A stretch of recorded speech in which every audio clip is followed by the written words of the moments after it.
Hi everyone, so in today's video I'm going to talk about my top 5 high-end foundations, and I'm going to give some top tips on those of you who are thinking about getting high-end foundations I've never tried before and don't want to go and spend the money or are looking to do a little bit of research first. So I think I'll start with my top 5. So the first on my list is the Estee Lauder Double Wear, and this is in the shade 1C0 Shell. This was one of the very first high-end foundations I bought. I actually saw it on a friend and it made her skin look so good that I just knew I had to have it. It's very mattifying, like there's definitely no sheen with this. So you don't need a powder or anything, although I do put a bit of powder on just to make sure it does stay all during the day. But you don't really need it because it will stay. It says that it stays in place, and believe me, it stays in place. This one is on the lower scale of the price end. I think it's about £23 for this, which for a high-end foundation is reasonable. It does last a very long time and you don't really need that much. I just put a little bit on the back of my hand and just keep buffing it in until I'm happy with it because it is very buildable. The brush I use with this is the Real Techniques buffing brush.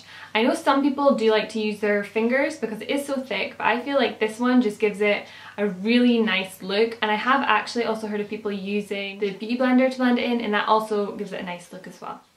So the next foundation I'm going to talk about is the Tarte Amazonian Clay Full Coverage Foundation, and this is in the shade Fair Light Neutral. This is the one I wore in my last video and it has been my favourite foundation over the past few months, especially over the summer. I got it when I was in America because I don't think you can actually get this shade on QVC, because I know that there are some available there, but it is just one of the best foundations for when you're in a hurry or you want something easy. It comes with this brush, I think on QVC, but you do have to buy this separately in Sephora, which is where I got it.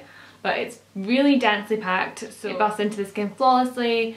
It is the perfect colour for my skin, and I would just recommend this one for anyone who again has oily to combination skin, because it is quite drying. Like, I do feel now that I've stopped using it that my skin is a lot drier than it was before, and I do think it might be because of this. I think I maybe just overdid it with the powder foundation a little bit. The thing I think I like most about this product is the packaging. Just open this up. It comes in obviously powder form, but although it is a little bit annoying when it gets like that, if you had it upside down, all the product does kind of push to the top. But if you keep it upright, it will stay in there. And you just push the brush down, and then it normally brings it a bit too much, so just tap it on and then just buff it in, and it's really straightforward and easy, and that's why I like it the most. This one is a tiny bit more pricey. I can't actually remember how much it is, but I'll pop it in the bar below. I think it was around $35 plus another $25 for the brush. So it is expensive, but I do think that this one is worth it because your skin does look absolutely flawless after you've used it. So the next foundation I'm going to talk about is the Clarins Everlasting Foundation, and then this is in shade 103 Ivory, which is a tiny bit too dark for my skin. Sometimes it seems to work, sometimes it doesn't. It tends to be a tiny bit too orange if I accidentally pack on a little bit too much. But apart from that, I really do like the colour of this foundation. It is really thick, so again I would say for someone who has acne or oily skin, this would be perfect. And the formula is really nice. However, I would say it does feel a tiny bit like paint going on, a bit like the Estee Lauder Double Wear. It is really thick, but it will again stay all day, which is what I look for in a foundation really, especially in the winter, because obviously with it being cold your nose will get a bit red, and this just seems to stay on way better than something thinner or more dewy, I feel. This is another one that's in the lower price range. I think it's about £27 at Clarins, which is again reasonable for what you're getting. It does last all day, so I do think it's worth the money. The brush I use for this is a Sephora brush that I actually got on eBay. It is, I don't actually know the name of it, it doesn't have one here, but if I find it online I will link it. It is really soft. I can't really describe this brush, I've never used anything like it before. It's really dense, but the bristles are really soft, and I feel like it is just perfect for putting this foundation on. No other brush seems to do it for me for some reason, so if you can get your hands on this, if you have this foundation, I would recommend it. The next product on my list is a CC cream, which I know is not a foundation, but I thought I'd just slip it in there. So I'm going for the Clinique Moisture Surge CC cream, and this is in the shade Very Light. I love this product for the summer. I use it with a beauty blender and it just blends so seamlessly onto the skin. The formula is very lightweight, so you don't really even feel it's there, but at the same time it's thick enough to cover any blemishes or any scars on the face and any redness, which is great for a CC cream. I would recommend this one for any type of skin. Really, I don't feel like it's too dewy, but at the same time it's not too thin, so it will cover enough. And again, it's in a good price range. I think this one was £28, which, considering some of the prices of the CC creams, I do think that this is a bargain. And I've had this one for, I think, about 2 years now, and I must only be about here on it. It does last forever, and over the summer I do tend to reach for this the most. So I know I only said 5 foundations, but I'm going to just sneak another one in there because these are both from YSL, so I feel like it's just really one. So this one is the Radiance Touche Eclat, that's probably not even how you say it, and this one is the Youth Liberator Serum Foundation. They're both very different formulas. So the first one I'm going to talk about out of those two is the Youth Liberator Serum Foundation by YSL. The formula on this one is amazing.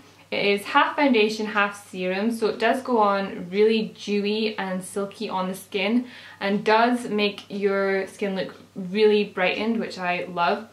I'm in the shade BR20, which I do think is a bit weird. They say that you should be the same shade in all the YSL foundations, but for this one, the Radiance Touche Eclat, I'm BR10, so I don't know how that worked out.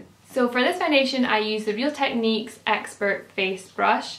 I think I use this one because it is quite densely packed, so I feel like it just makes it go onto the skin better than the other brushes. I feel like it, because of the formula, in like the buffing brush or any kind of other brush like that, it gets lost in the bristles a little bit, but this one is so densely packed that the formula stays on the top and then just buffs into your skin better, if that makes sense. So this is the one I'd go for if you can get it. This foundation, I'd say, was the top of my top 5 foundations. It just goes onto the skin amazingly well.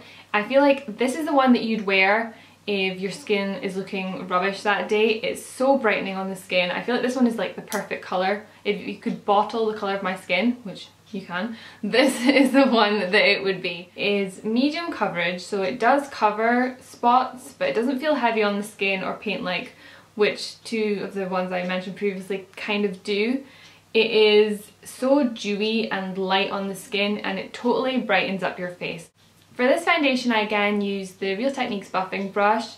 As this is very buildable, I feel that this is the easiest one to use to just buff it in seamlessly and make it look the best on the skin. So my top tips for buying high-end foundation are probably, first of all, research. The very first foundation I got was the Chanel Vital Lumiere Aqua, and I know that this is a really popular product, especially within the blogging and vlogging community, but for me personally, I hated it and I felt like it was such a mistake that I bought it. It just went really patchy on my skin and it never lasted very long, and I just felt it was too thin. Plus, I think that I was given the wrong shade. If I tried it again, I'd like it, but it wasn't for me, and I just wished that I'd put in some research before I spent all that money. There's so many different blogs and beauty channels online now that it's really easy to get an idea of what's going to be best for your skin just from looking at what everyone else is wearing. My second top tip is get samples. Now, it's so easy to go into the store and just ask for a sample. Most counters, if they have the shade you're looking for, will give you it after they've done a test on your skin, and it just saves so much money this way, I think, because it's so easy to just get caught up in what the person at the desk is telling you that you don't really get a good idea of how you actually feel about the foundation. So take it home, give it a week, and if you still like what you have, then go back and get the full size product. My final top tip would be to don't always believe what they tell you at the counters. I can't tell you how many times I've been to a beauty counter and they've been testing the different shades on me, and they always seem to want to go for a shade darker or 2 shades darker than what I am. And I mean, you can see my skin, it's the palest that it could possibly be, so I'm not going to be anything darker. I just say that you know best.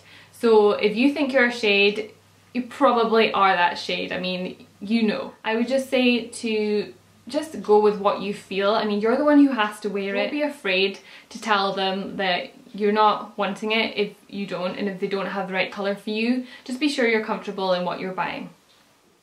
So that's it for my top 5 high-end foundations and top tips video. I hope you enjoyed it and that it was helpful, and that now you will be able to go and find your favourite foundation. If you enjoyed this video, be sure to like it and hit the subscribe button.